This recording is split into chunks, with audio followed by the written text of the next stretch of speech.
Okay, I want to show you a technique to really easily add a lot of complexity to your renders. This is a method of just, adding a lot of detail really fast and honestly, very easily. So here's a render using this technique that I'm going to show you. This is one I finished a couple days ago, and in a second I'll show you the blend file. When you see the blend file, it's going to look crazy and it's going to look insane and just so complicated, but I promise I will break it down into a way that's like very simple and honestly like very easy to understand and look at, and hopefully I'll kind of be able to break the illusion of what's going on here, and you'll be able to see how stupid simple this actually is. So yesterday I was working on this render right here, and I've used this technique before, but I really realized how powerful it was yesterday when I was kind of sitting there struggling, and then I just did this thing, which I'll explain in a second, and then all of a sudden everything just kind of came together quite easily. So what I'm talking about is, it's going to sound very simple, but I'll kind of show you how this works. Taking a bunch of models, combining them into one collection, and then just instancing that collection, duplicating it around a bunch more times to create something very complex. So that sounds simple, but well, it is simple, but let me just kind of show you what I mean, how this applies to this here. So here's the blend file, and this is what I mean. I know it looks like scary at first when you see this, but let me break this down into its very its core pieces that are actually very, very simple when you break it down to the fundamental level. So let's look at what's going on here. If I click on this, you might notice this is one object, or it seems to be one object. This is actually a collection instance of a bunch of objects together. And if I click around here, you can see how I've put this together of just kind of a bunch of clusters of, they're actually all pretty much the same model. There's a couple variations. So, you'll see some of these towers have an extra piece on top. This, it's the same tower duplicated. It just has one extra model on the top of it. And I'll explain all this in a second, but that's what's going on here. It's just a bunch of these same towers duplicated around here. And, with the help of different angles and different rotations and lighting, and, the light's hitting some of these and making some spots brighter, and it's, kind of hidden in shadows in other spots. You can't tell that much that it's the same model duplicated a bunch of times, but it gives the illusion here that it's, all this complexity and all this variation, but it all fits together in a cohesive way. Well, it all fits together because it's all the same thing. So let's actually break this one piece down into its, individual pieces, and I'll break that down even further if you want, but yeah, basically all of these towers here are the same model, or the same cluster of models, with some filler things here and there, which I'll get to later. But let's break down this main tower. So this main thing in the middle is it's the same thing as all these other ones around here. So I'll just look at this one thing here, and let's break this down. So I know this, even just one of these looks complex to a lot of people. So I'll just go through this and kind of explain this in a more simple way. But let's look at this first of all. So this is the collection instance that I was talking about, where if I actually bring this back, so I'll just I have a tower collection, which is what all these are. Select that and isolate it. So here's all the individual models that make up that bigger collection of stuff. And if you've been watching my channel, you recognize a lot of these. A lot of these are just the, if you've seen the temple video, there's a lot of these pieces in here, kind of mixed in with some other ones. As soon as I bring this collection in, it's going to go weird in the render view. That's just because it's overlapping with another model. Just ignore that. But yeah, it's there's not anything crazy. I will break these individual pieces down even further in a second. But for now, I just want you to understand this is like low effort. This is me taking a bunch of models and slapping them together into the shape of roughly a tower, and just kind of putting things into, I don't know, a shape vertically. I didn't spend that long on this. This is pretty simple. It's just kind of taking models that I made a while ago, or that other people made, and stacking them on top of each other, literally, and then there you go. And then, so that's what's creating this main tower that I could duplicate all over the place. But let's break this down to an even simpler level. So if I go in here, I'll kind of just go through a bunch of these different models and show you where they came from and how they're kind of put together in a way that makes sense. So maybe I should do this. I'm going to duplicate this, move it to a new collection, because otherwise it'll mess up the existing one is instanced all over the entire scene, as you can see there. So we'll just call it test, whatever. And there we go. And I'll just isolate that. Okay. So now I can move this around and it won't destroy my entire scene. And let's get out of rendered view here. So let's just kind of pull these pieces apart, and maybe I can just kind of show you like how this is getting put together.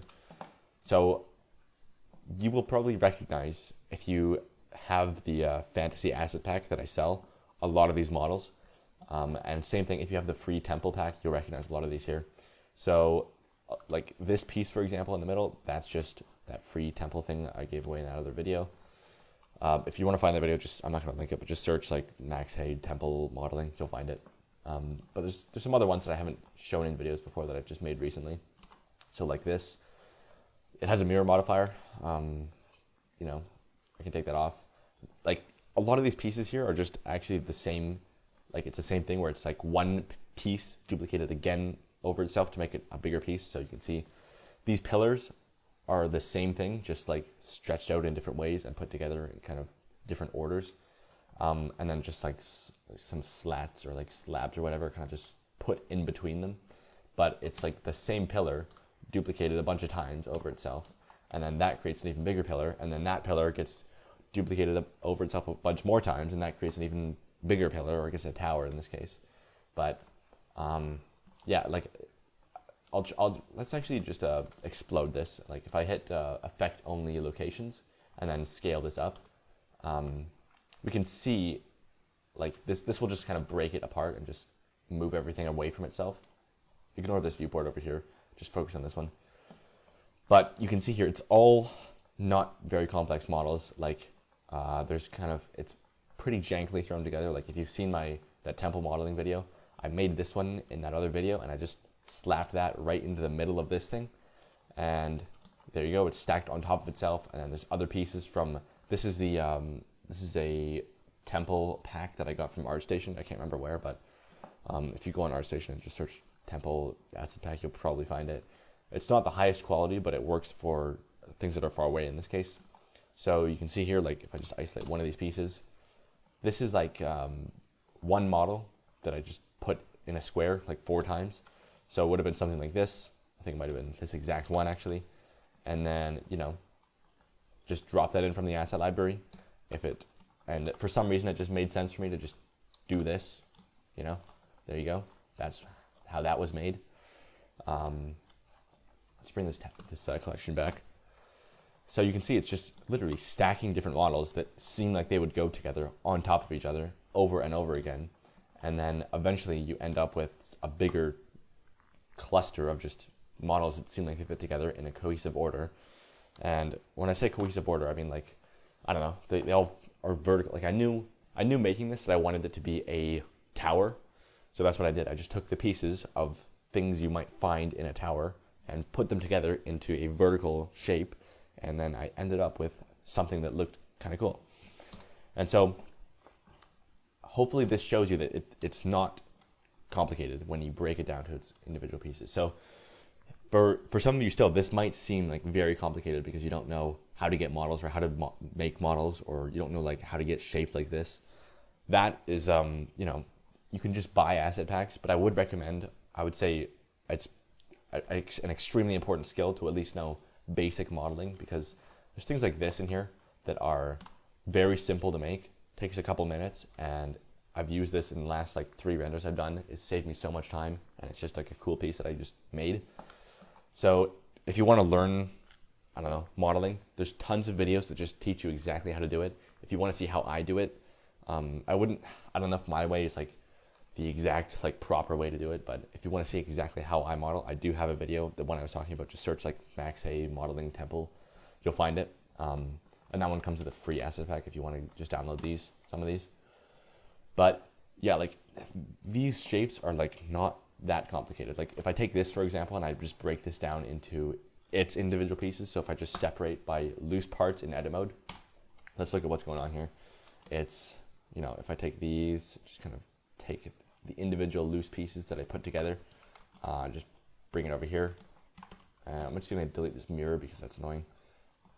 And if we just look at this, Sorry. Get rid of this on all of these. Yeah, delete please. Okay, whatever, it doesn't matter.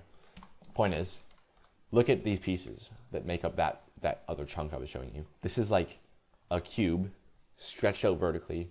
There's some insets, some extrusions, a couple of bevels. You know, nothing crazy. It's like, this is basic modeling. And so, you know, look at these pieces. You know, cube with like some insets and bevels, cube flattened with a bevel. And when you put all of this stuff together, all of a sudden it becomes more complex when you add these different, you know, simple shapes together. So it's literally as simple as, like, I'll make something right now. Like if we take a cube, let's say I want to make something similar. Maybe let's just stretch this out vertically. Maybe let's do a couple of edge loops, and let's bevel those edge loops like this. And let's do a little bit more. And let's extrude them. So just E, and then I want to scale that extrusion in. So S, and then we'll just Shift Z. And I don't need to like tell you every single button that I'm clicking, because again, there's so many tutorials on like modeling, and like I don't want this to be a click exactly what buttons I'm clicking type tutorial. But the point is, like, make something simple. I will show you this one. This is Alt E for extrude faces along normals. That's kind of a hidden one, so you don't hear that one very often, but that will let you just do this. And then there you go. You can just do that again. Inset, Alt E, extrude faces along normals to bring that out. I guess you could just hit E and then scale it, same kind of thing. Maybe we want a bevel on here, so we'll just throw a bevel modifier, or sometimes I'll just bevel it right on the mesh. Maybe we can change this to, we can change the profile to custom. Try that, I don't know, make some squiggly line. Turn up the segments, there we go. Just got free detail, but from that bevel. And maybe I want like a piece on the top, so I'll just hit set the origin to geometry, put the cursor here. Let's add another cube, and I kind of want like some kind of interesting type chunk at the top. So we'll just bring that down. Same technique, like edge loops, maybe bevel the edge loops, extrude them in. Maybe let's bevel like these things. It seems like this could be a cool spot for like a really complex bevel. So I'll just take that, and for some reason it's not letting me select this bottom edge very nicely, but let's take these, whoops, boom, boom, boom. And let's Control B, bevel, something like that. Increase the segments, and then maybe do a custom bevel profile again. There we go, that's kind of cool. And then, I don't know, we could just duplicate that again up here, and then maybe have something else in the middle. Like, I don't know, we could just put something else, doesn't really matter. Maybe we could just inset all these faces, Alt E, extrude faces along normals, bevel, cool, whatever.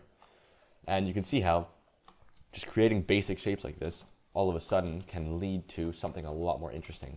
So maybe let's convert that to mesh, join, origin to geometry, bring it down here, and cool, it doesn't have to be perfect for this demo.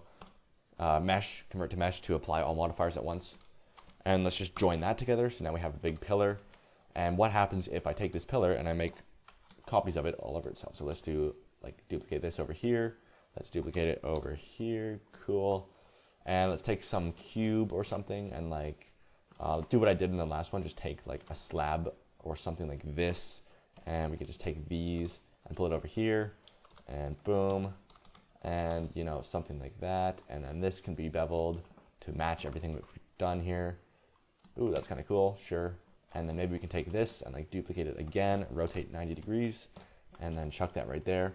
And you can see how after a little while of just doing like simple shapes, all of a sudden you can get something pretty complex. And you can take these pieces and you can like manipulate them and change them, and like, say I want a shorter version of this, well, let's take that and like shrink it down this way, and maybe pull this down and like pull this down, and then boom, and then we can take these, and let's say I want like a roof on here, cool, and then I can put like one more in the middle and whatever, you know. And it really is like that simple, of just taking the same pieces, moving them around, duplicating them, adding a bit of variation, throwing in a completely different model once in a while just to break up the pattern. And then before you know it, you know, you have a very, very complex shape, and it's this same technique of like making a thing that's simple, duplicating it over itself, you know, then you get something a bit more complex, but it's still like a simple shape that you're working with, like a simple chunk. And then we could even do that again, like we can just keep doing that over and over and over again, and before you know it, you have something that's super, super complex looking, but it's just like, you know, repeated shapes with like a bit of variation. So I know that was like kind of a long explanation of like one model, but I hope that shows you that like this stuff is pretty easy once you can just do some basic modeling, as long as you know how to just, you know, repeat things in a way that's still pleasing to look at. And that's really what it's about, is, you know, being able to repeat the same shape without it looking like it's just duplicated 100 times. And I guess that just comes with practice. Yeah, this is actually kind of cool. I might save that for later. Let's just move this to save for later. But if we look around here, all of these pieces, except for the ones from that fantasy or that temple pack that I just bought, all the pieces that I made here are just simple shapes, like repeated and duplicated over themselves. And it's just insets and extrusions and bevels and just quite basic shapes put together in a way that looks like a temple piece. And then that, like, once you have a bigger piece, you take that, repeat it over itself, or put it together with other pieces in a way that seems like it would make sense. And then eventually it does make sense. And eventually you have something that's a crazy, massive structure. But, you know, when you look at, like, again, those individual pieces are not complex at all. Even the things like this, where it's like, wow, that looks, you know, some of you guys might see this and go like, how the hell am I supposed to make that? You know, just when you're trying to make something, look at references and look at like the basic individual building blocks that you could use that are simple shapes that make up that more complex shape that you're looking at.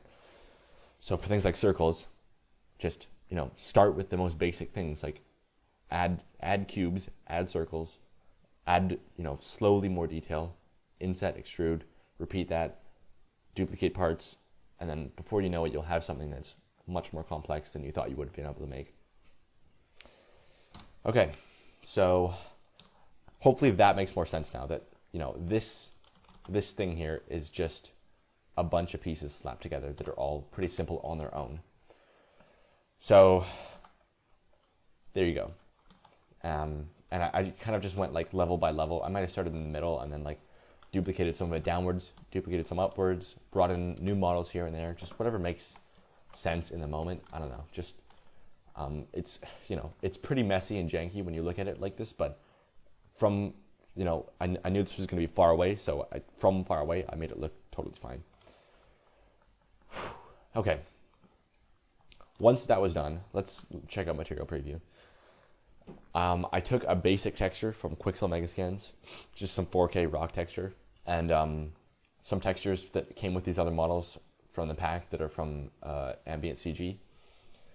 And I just, like, for all these ones, this looks like trash in material preview. It looks like garbage, but in rendered view, it actually looks sick. So I think that just comes down to lighting and like how you present it, but I'll talk about that later. But yeah, like this is not like crazy texturing. It's literally a 4K texture from Quixel, just put directly on the model and then cube project. Like that's it. And then like, maybe scale it around a bit in the UV editor. Like if we look here, there's the UV map. Like it's just a cube projection. Like if I just hit U and then C, it's like that. And that's on all these, and it looks good. You know, it doesn't look good here, but in the render, it looks good, and that's all you need sometimes. Depends what you're making, obviously, but most of the time, like 90% of the time, if not more, I just UV unwrap that way, and I just don't even worry about it because it looks good most of the time.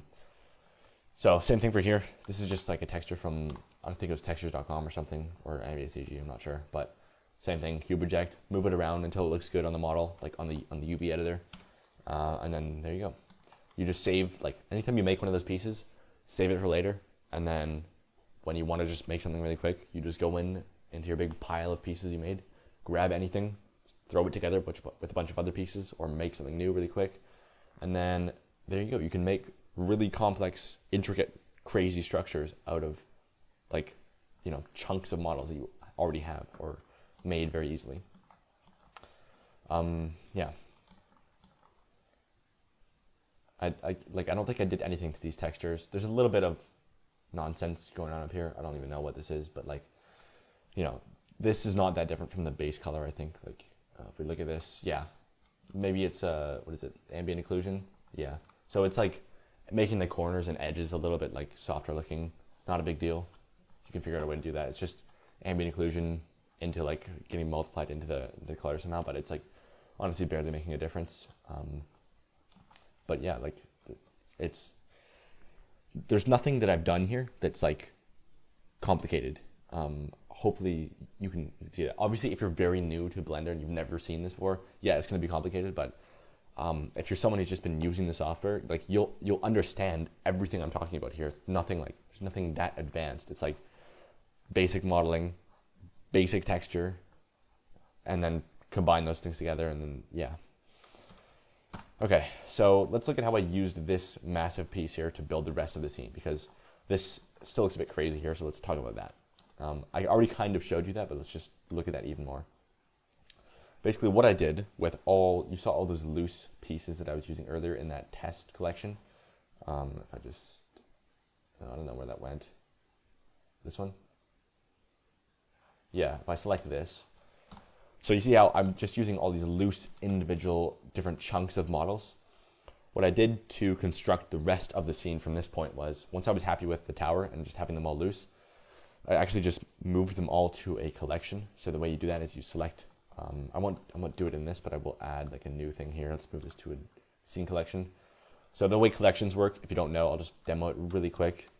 If you have any object or any bunch of objects, so we'll just make something really quick.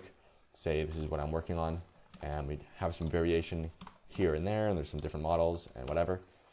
If I select all these, press M for move to collection, hit new collection, and we'll just call it demo collection, and I hit OK. Nothing's changed in my viewport, but what's happened is you can see in the outliner here, those different objects that I just added are now all in this collection.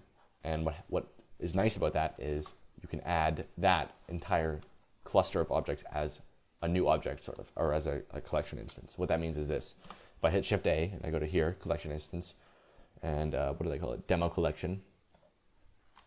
And I just set up, the origin is like way off here because it's like, I've made it like way far away from the world origin, but I can actually just hit origin to geometry. This is my quick favorites when I press Q, but if you don't see that, just hit F3, search for origin to geometry. You'll find it. So yeah, origin to geometry. And then there you go. It'll just move that back to the center.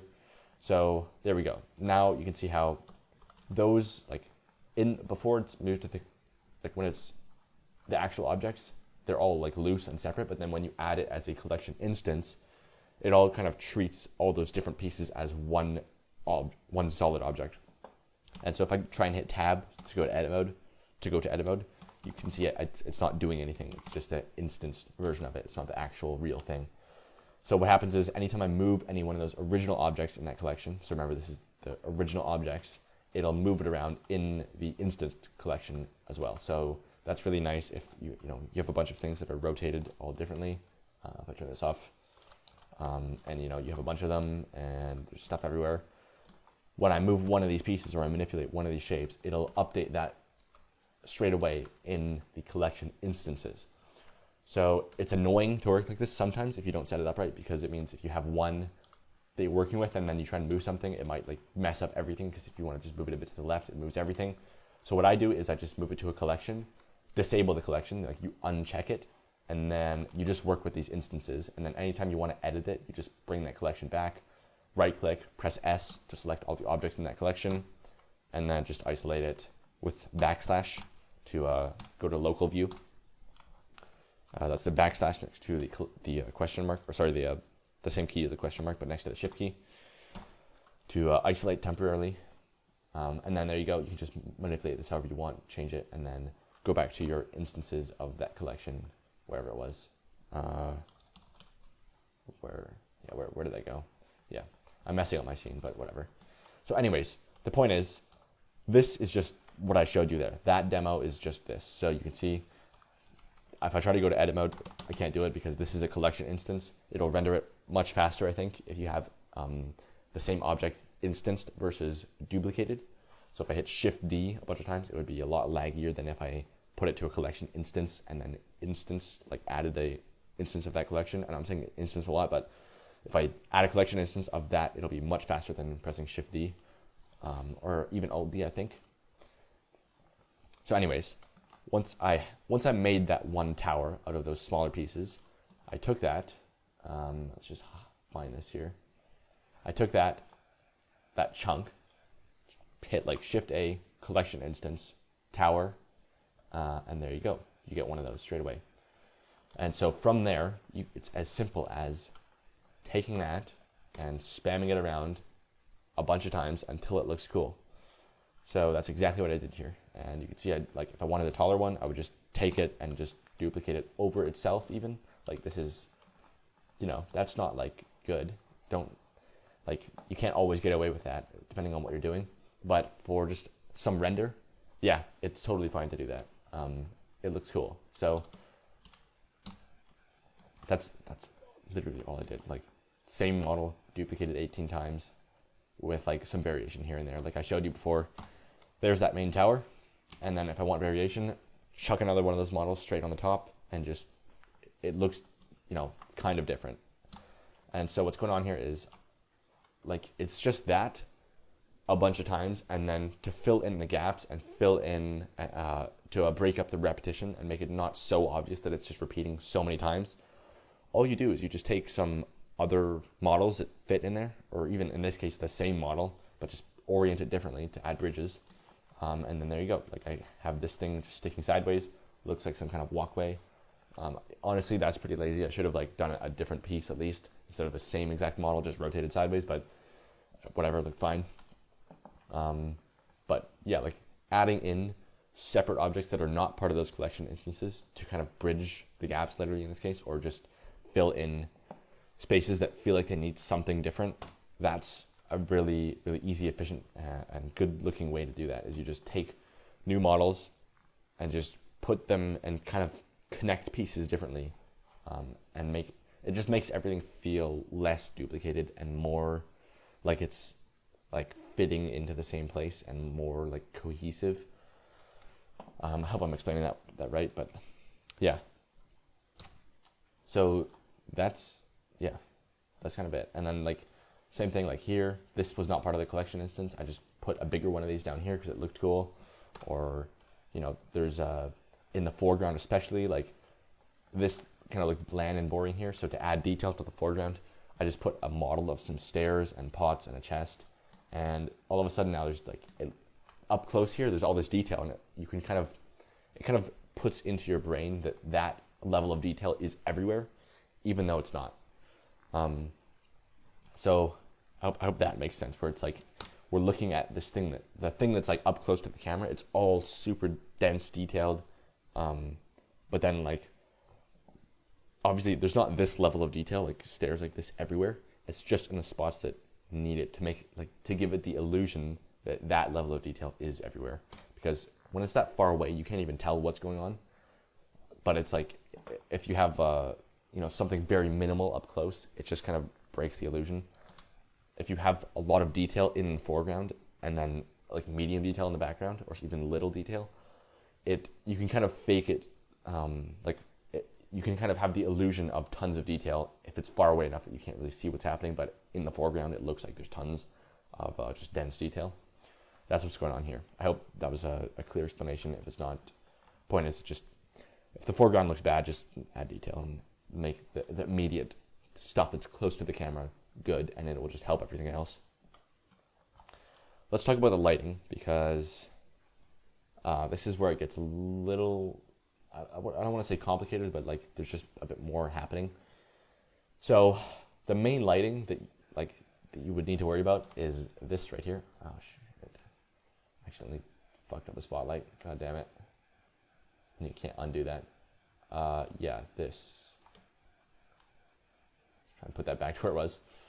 So the main lighting is this stuff right here. These 4 spotlights, and I think there's probably even one spotlight that's the main one, which would be like 1 or 2. These ones, I think. Yeah, the rest are kind of not really doing much. So let's look at what's going on here. Part of the reason this works so well is because the lighting is not just super bright and lighting up everything all at once. So I intentionally hid a lot of this stuff in darkness, because it means that the less stuff you can see, the less stuff you have to worry about making look good or repeating or basically the less light there is, the less problems you're going to run into. Generally, I mean, that's not always true. Sometimes that can be a problem itself, just if everything's too dark. But just breaking up the pattern of what's being illuminated, that's a really easy way to just make things look better. If there's a lot of repeating shapes or things just don't look that good on their own, just having lighting that's interesting and like some parts are light and some parts are really dark, that's a method you can use that looks cool but also can hide some imperfections sometimes. So let's look at these lights here. I think that one of the last videos I did was just all about using spotlights like this. In those videos, I think I just used one spotlight in all the renders, but in this case, I did that, set it up with one, and then it looked better to just duplicate it a couple more times, so I ran with that. But it's like, the way this works is you set up one, make it look good, and then try duplicating it. If it looks better, keep it there. If it looks worse, then keep trying until it looks better. The key here is they're all pointing in the exact same direction, so it looks kind of like sunlight, because if you think about like the rays of sunlight, those would all be coming from the same source, the sun. So they're all moving, like all of those light rays would be moving parallel to each other, all in the exact same direction. So if you're gonna fake sunlight with spotlights like this, just make sure they're all pointing the same way. Unless for some rare reason it looks a lot better to have like one pointing down, but just be careful with that, because this is like not how light works. If you're, a lot of the times it helps a lot to think about the light source you're creating. Like think about what that would be in real life. So what I mean is, like in this case, what does this light in here look like it's coming from? To me, it kind of looks like it's coming from, looks like we're in a cave and there's some sunlight coming through. Like that's where it would be from. It doesn't really look like somebody's holding a flashlight, or it doesn't really look like some magical light. It looks like natural kind of sunlight. So when you have something that is starting to look like natural sunlight, you want to keep it looking like that, and you don't want to mess up what like that light source would be. And yeah, just if it is meant to be sunlight, just keep it looking like sunlight is the point. Okay, let's look at the settings on here. 2 million watts. It's bright. That's going to be different depending on what your render looks like. It's going to change every time. Color, white. Radius, 2 meters. Just a little bit softer than like this. There's not a huge difference in this case, but I find that just softening up the shadows by making the light source a bit bigger always looks pretty nice. And you can see the difference that makes there. If I increase this, it's going to be like much softer shadows. Yeah, and then this spot size right here, this is like the radius of the cone. That's just that's how we're getting this segmented, like broken up lighting effect, where some parts are really bright and some parts are really dark. You'll see that it's not like an area light like this. That does look kind of cool, but I wanted that effect of like different like beams of sunlight coming through like cracks in a cave or something. And so that's what this is. So it's not lighting up all of it all at once. It's we're actually being very selective about what's getting lit and what's not. So obviously I wanted the main tower here to be the brightest part, and that's exactly what I did here with the spotlight. Just lined it up so that was getting illuminated the most. If I hide these ones, you can see what that's doing. Yeah, so these are all placed kind of strategically. I just kind of moved them around until they looked good, and yeah, so they're just lighting up what I want you to see and kind of hiding what I don't want you to see. And then volumetrics are helping a lot with the sense of scale here. So if I hide this, yeah, that makes a big difference. Just in scenes like this, volumetrics are always gonna look good. Yeah, just basic settings, just default color, density at 0.02. Again, things like this are gonna change every single render you do, so don't copy the exact number, but just keep it like the rough range in mind, like 0.00 whatever, and anisotropy turned up pretty high at 0.8 whatever. Like sometimes it looks good to have it down, sometimes it looks good to have it like really cranked really high. In this case, I found this looked good, so there you go. And then again, that's just on a big cube over everything. Yeah. Let's talk about the rest of these lights, because I don't want to talk about that. Yeah, it's fine. So the way this the way I set up the rest of these lights, like if I hide the main lighting, let's just hide this for a sec. There's still light in here from all these like torch type lights, kind of looks like. So that gives it a lot of like life and just makes everything feel a bit more alive. What that is, well, let's look at it. So let's go to that collection, that tower collection. Isolate this. So remember how I instanced this collection all over the place? What I actually did was I put lights inside that collection instance. So just regular point lights and just kind of placed them around in little pockets that seemed like they'd be cool. And then in all of those other instances around the scene, those lights are now going to get put naturally, like they're automatically going to get placed into those collection instances, and they're automatically going to start lighting up places, like all the interior cracks and stuff. So all I did was no real strategy, just throw in a point light. Here's the settings, like the radius doesn't really matter, the power doesn't really matter. It's just like however bright it looks here, like I was aiming for that level of brightness, not necessarily a number on the power. And that's just, you know, I just placed it into like little chambers and little rooms and little just pieces of this model that had some empty space. And then that's kind of just creating this effect of like, it looks like there's illuminated rooms with like torches in them or something. And then there's a bunch of these all over here. If I kind of go to X-ray mode, it's kind of hard to see, but if I select, let's see if I can, yeah, here. So this is all the lights inside of this collection. So what's nice about this model is there was a lot of empty spaces naturally because there's lots of like pillars and like hollow shapes. So it was really easy to just find places to put these lights in.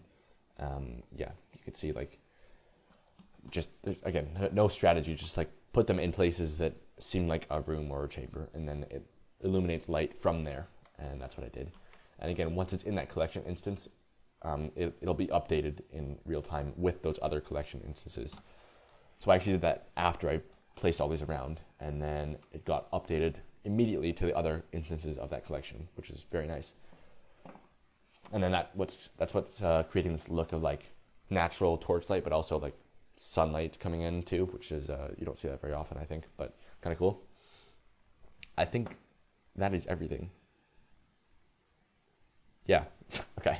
Somehow just covered everything. So I don't know, like the point of this video is like, even scenes that look extremely complex and like when you see this render at first, you might think, how the hell am I going to add that much detail to my scene? The point of this video is to show you that like when you break things down to like smaller fundamental pieces, this isn't that crazy. It's not that hard.